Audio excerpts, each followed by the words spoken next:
Hi everybody, thanks so much for joining me. I'd like to welcome you here if you're brand new. If you're a returning subscriber, thanks so much for coming back. If you are new, watch to the end. If you like what you see, be sure to hit that red subscribe box. If you notice next to that, there'll be a little bell. And if you click on that bell, you can choose to receive notifications when I upload all new videos. So again, thanks so much for being here. So what I'm going to do is I'm going to demonstrate for you today these beautiful Hope Angels. They are absolutely stunning.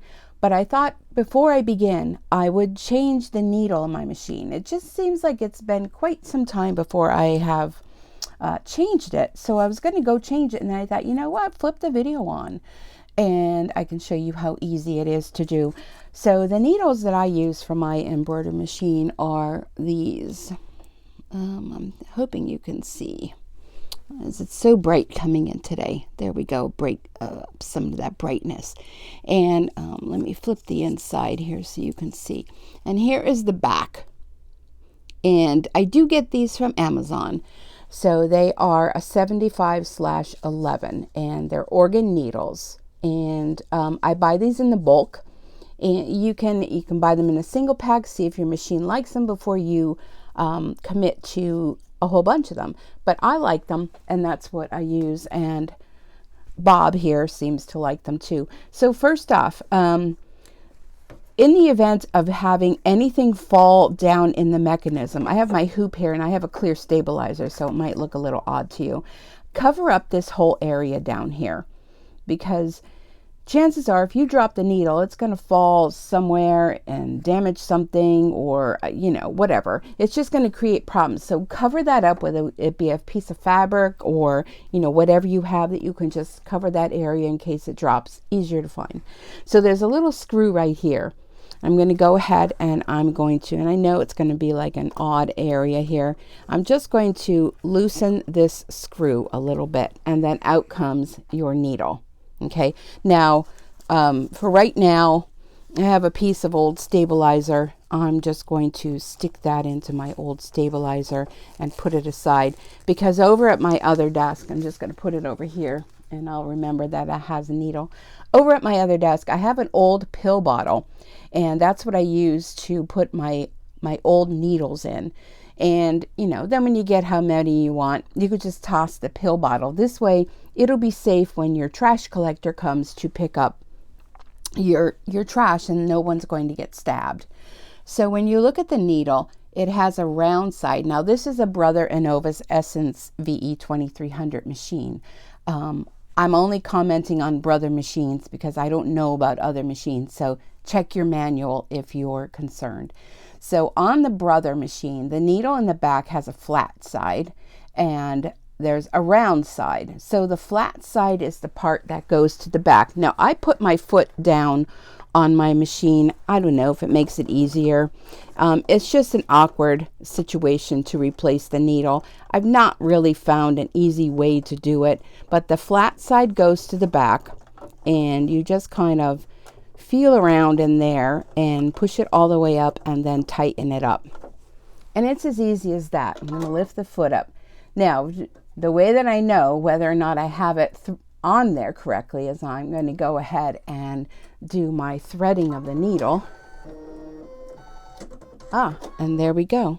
Hey, maybe I'm getting better at this, right? We're going to make sure I tighten that up and we are good to go. So I'm doing a 4x4 hoop. Now this is the second time I'm doing this video. I don't know what happened last time, but I was gibbering on, and before I knew it, I happened to look and my screen on my camera was dead. So I don't know. I'm starting from fresh. Okay, so what are we making? I'm all tangled up here. Let me get you the first one that I made. And I'm getting caught in my cord here. All right, so here she is. Let me find something. Maybe my phone case will help. There we go. Yes, that's good. This is a beautiful Hope Angel. I will put down in the description box where it is I found this design. And there's a woman that has a video on it from the company.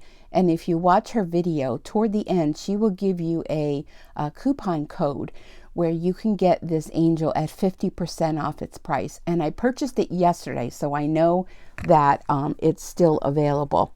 So this is the Hope Angel. I'm just fixing this little tassel. I don't know which way is the right or wrong side, but you can see she's done in 2 colors, and she's small enough to do in the 4x4 hoop. So I used a pink ribbon on here, and then these tassels I got from Amazon as well.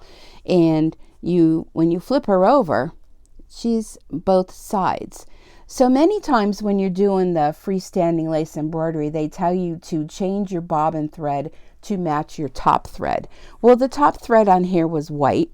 So I kept the bobbin thread white, top thread white. When it stopped and you went to do the little ribbon, I changed my top thread, but I did not change my bobbin thread. And you can see both sides. Looks absolutely fine. Now that's not saying if you're doing a big image, maybe like a Christmas tree, and you want it to be green, that would be the same case for that or not. But for these little angels, it works well. Now, I did a second one. Let me fix this one. This one's still a little damp. So here's the second one, and I did with an orange ribbon. I am a kidney cancer survivor, and orange is the color of the ribbon for kidney cancer. So I made one of these for myself, and I never make anything for myself, but I thought that she was beautiful. Whether you use her as an ornament for the tree, I'm thinking she'd be a beautiful bookmark, whatever. And again, and there's my dog, sorry, I think I'm getting a delivery. And here's the back. Did not change the bobbin thread on that one either. And she came out beautiful. And then I put a coordinating little tassel on her. Now the one I was doing when I was demonstrating was this one. I wanted to try a different pink color, and let me show you the pink thread I used. Oh, there goes that thread. I'm telling you, I'm clumsy. Here's the color thread that I used for her. I thought that would be a nice light pink background and then a darker pink for the ribbon. And this is number 079, but it came out kind of dark, but it does match the tassel perfectly. I'm not really too thrilled with her, the color scheme. I love her, not the color scheme. So that is what I'm doing today. Now, I'll get that piece of thread, that thread spool that fell later. All right, let me put these ribbons, I'm telling you, I'm a lack for words. So the color thread I'm using Thread Nanny, but I also have one here by Bro Thread, and my threads are quite a mess. It's number 124. So I think this is a lot lighter. We'll see how it goes. I'm going to use that. And then for the ribbon on her, I'm going to use 085. And this one is Bro Thread. The one up here on the spool that I'm doing for the base is from Thread Nanny. And I'm using and I know I've told you this so many times, for freestanding lace, I'm using this Ultra Solvy water soluble stabilizer, and I'm using the weight of heavy. So you can use this, or you can use the mesh type water soluble stabilizer. But if you're using that one, and I'm going to do one with that one, use two different layers of mesh. This one, I've been having a lot of success and luck with it. So let me bring up the design here on my embroidery machine. Okay, so this also, I have done a few other designs, different shapes, and those took like maybe almost 30 minutes. This one is a quick 10-minute stitch. It's only 8,236 stitches, and it has 3 stops. The first one is going to do the base of the angel. That's going to be 8 minutes. Then we're going to change our thread. And again, I'm only changing the top thread. That'll be 2 minutes. And then we go back to the original bottom thread, and that's 1 minute. So It says 10 minutes, 8, 9, 10. I don't know if I count, that counts to 11. But it says 10 minutes. So the last one is super quick. It just kind of does the top with the little hole and whatnot. Okay, so let's go ahead and get started. I have to put this down. There we go. Now we're good to go. And let's get going. So brand new needle. I didn't know if it really needed changing, but okay, there we go. But I've been doing a lot of stitching, and I don't remember the last time I changed the needle, so I thought, let's just change it before we end up with a problem. Because what happens if you let it go and you don't change your needle for quite some time? A, your needle may break, or your stitches may not be coming out perfect. But I'm telling you, oh my gosh, this design, excuse me, I'm so sorry. This design stitches out beautifully, and I'm just fixing this tassel on top, and trying to put it where it's not in the way. Well, you're not going to really be able to see it. I'll put her back there. I think she should be good. Now, the one thing that I was watching when the woman did this is that she did before she started, she pushed the button on her machine where it goes down one stitch and comes up, and then that bobbin thread will come up to the top, and you can snip that thread, and you won't have, like I stopped in the beginning to take a look at it, you won't have that little snail of a thread left where you'd have to trim it later or whatever. But I'm going to try that one of these times, but I just didn't want to do it on a video. So I hope you've all been well. Today is, what is today? The 29th of October. It's Friday. And I don't know. Well, let me just look at my clock and I can tell you. It's 11:20 in the morning. And yes, I'm here on a work day. I took a day off. I have like 6 days left for vacation days where I work at my full-time job, we're not allowed to carry them over. So use them or lose them. So it was a little bit slow this Friday at work, so I thought, yeah, I'm going to take Friday off. And what better thing to do on a Friday is to spend some time with all of you, my friends here on YouTube. So, I'm wondering, what was that? And this is my cat with her wet nose. And my dog is in her too. So, hail, hail, the gang's all here, right? So, how have things been with you? What have you been stitching? I'd love to hear. I do respond to all the comments that you leave, and I'm very happy to do that. I'm thrilled when people leave comments. And if it's a comment that's not so desirable, I will either delete it, or I've had some where they are very inappropriate and I report them to YouTube. So majority of you, 95% of you, leave wonderful comments thanking me so much. You love my chit chat. Maybe not all of you love my chit chat, but if you don't, you can mute me, or you can just fast forward through it.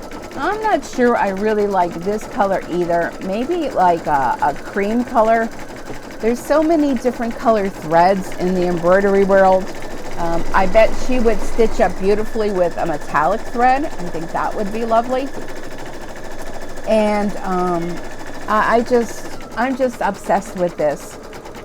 So as I mentioned earlier, I am a kidney cancer survivor. I don't really consider myself a cancer survivor. I don't know, about 7 years ago or so, I was having some problems, and they did an ultrasound, and surprisingly, there was an encapsulated tumor in my left kidney, and it was about the size of a lemon. Now, those of you that don't know anything about cancer, some cancers are like hidden, and they just lay dormant, and they don't even let you know that they're there. That was the case of this one. And there goes my thread. This really vibrates the table, and my things are falling off. So definitely make sure that you go for your regular physical exams, and if you have something, if you find something yourself, have it checked out today is, well, tomorrow, I guess, is the last day of October. I'm going tomorrow for my mammogram. That is one thing I religiously do every year. And wouldn't these be wonderful, though, to make and donate maybe to a local cancer center, or use them as a fundraiser to donate to the cancer center, or, a cancer organization.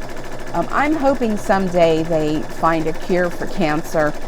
My mother, who was never sick a day in her life, she never went to the doctor.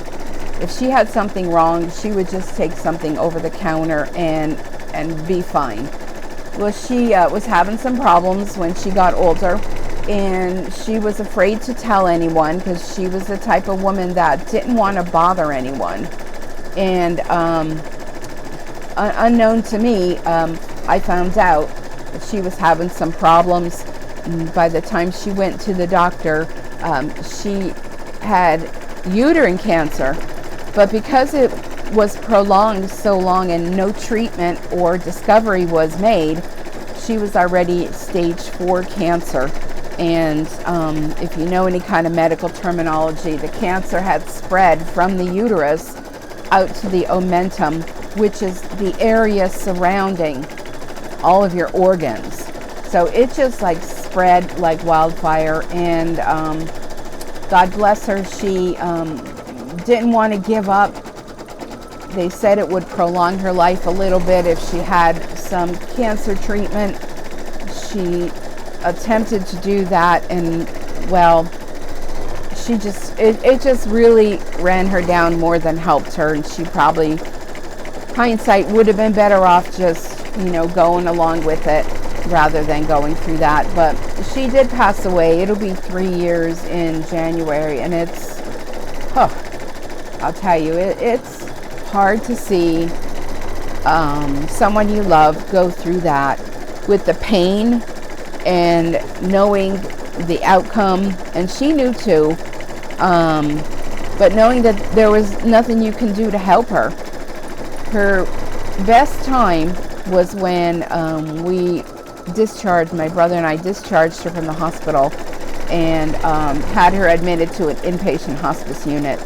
And she lived there for about a week. And I'll tell you, the moment that she went to that unit, the look on her face, even though, they were giving her morphine for the pain, but the look on her face was just peace. She always told me to promise that she'd never put me into a nursing home. And I told them at hospice when they said, her Medicare benefits had run out for being there, that, I would have to pay for her to stay there, because of the fact that, I don't know why they thought that, she was okay, or however they determined that. They certainly knew she wasn't okay, but they said that I was going to have to pay and, to keep her there, because they said she's not going to a nursing home where she's going to go and be pushed into a corner.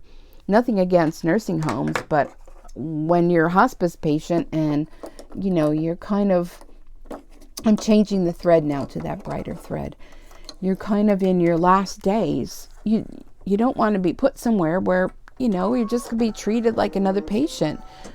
I have to say, the nurses at hospice were absolutely amazing. I give credit to anyone that is able to do work like that. Everyone was amazing. So I think this would be a wonderful thing to create and maybe donate, or do a fundraiser, or something like that, or maybe just make for friends. Maybe you have some friends that may be going through this. Tucking this inside a card would be wonderful, or a church group, having to hand out to people, and let them know that it's a hope angel, that there's hope, that, and there's people that care about them, and things like that. So anyhow, we are doing the ribbon. This will be a 2-minute stitch. And, well, I think I've said enough about that. I know everyone in the world has someone or knows someone that's been affected by cancer, and we just need to remind ourselves that we do need to be checked. And something that you may think is nothing, you know, just for your own peace of mind, just get it checked. And, you know, why things like hidden cancer are found is beyond me. And from what I've been hearing is the majority of kidney cancers are found by mistake. It's like a hidden cancer. But I did know something was wrong because I was extremely tired. I was just wiped out by the end of the day, kind of like how I feel now after COVID. But, you know, I was kind of relieved to know that it was encapsulated. I did not need any chemo. Okay, so we finished that. We'll go back to the original color, and then in a minute we'll be done. I didn't need any kind of chemo, no kind of treatment, no kind of anything. They did remove my left kidney, and it was a long recovery because if you know, it is a tough incision that they do all from the front to the back on your side.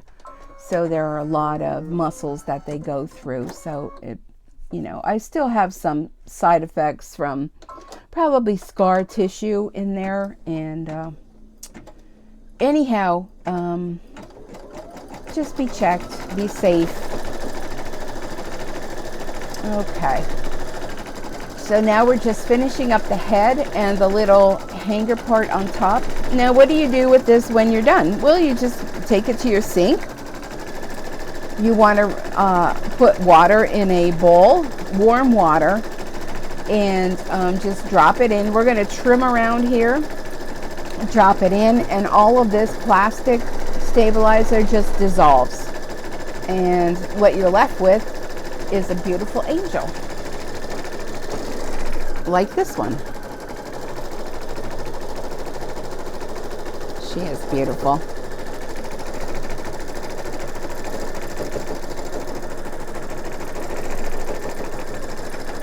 All right, we are about done.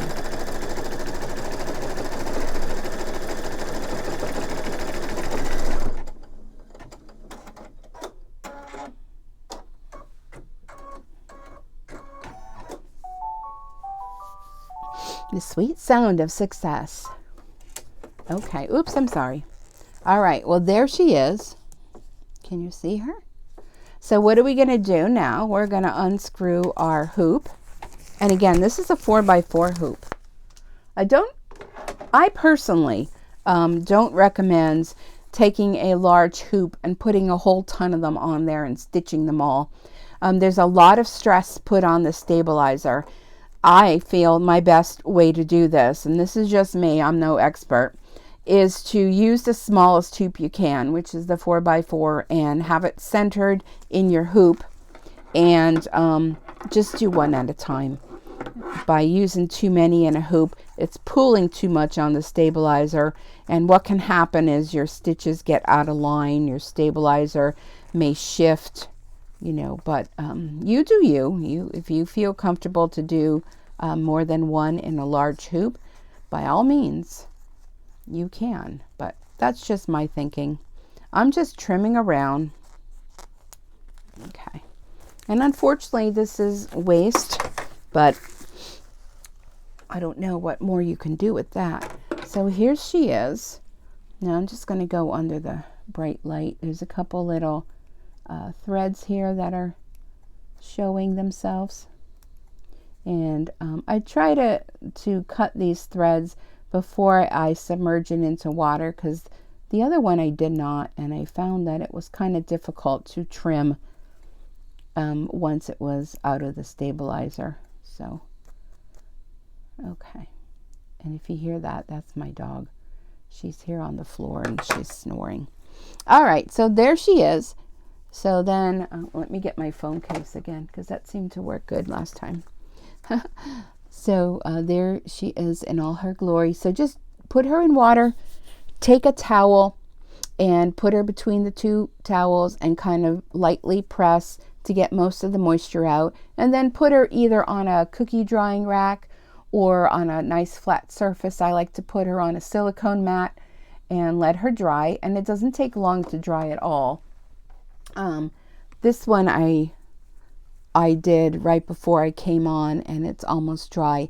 Now, if you just run it a little bit and just most of the stabilizer come off, and make sure, like, if not all of the stabilizer comes off, it kind of keeps her a little bit more stiff. If you do her underwater for too long, then she gets a little more flimsy. So you can possibly maybe iron her, put her between something protective, maybe use a little starch on her. I don't know. I've never done any of that. But I try not to run her under the water too long, so maybe some of the stabilizer kind of stays behind, and when it dries, it leaves her a little bit more stiff. But that's it for the Hope Angel. I think she's beautiful. I hope you check out the website. The stitch out is absolutely amazing, and I think they are something fun and warming to make and to give out to cancer survivors, or just for yourself. I mean, you can just make the ribbon, make her all one color if you'd like to do that. But she'd make a beautiful Christmas ornament or an insert on a card or as a bookmark. So, or whatever you want there to be. I want to thank you so much for joining me today. Like I said before, help keep this channel going by supporting it, sharing it, and give me a thumbs up. Let me know in the comments what you think, and just subscribe. I want to thank you so much for joining me here today. I hope you have a wonderful day. And as always, God bless, be safe, and we'll see you back here again real soon. Bye for now.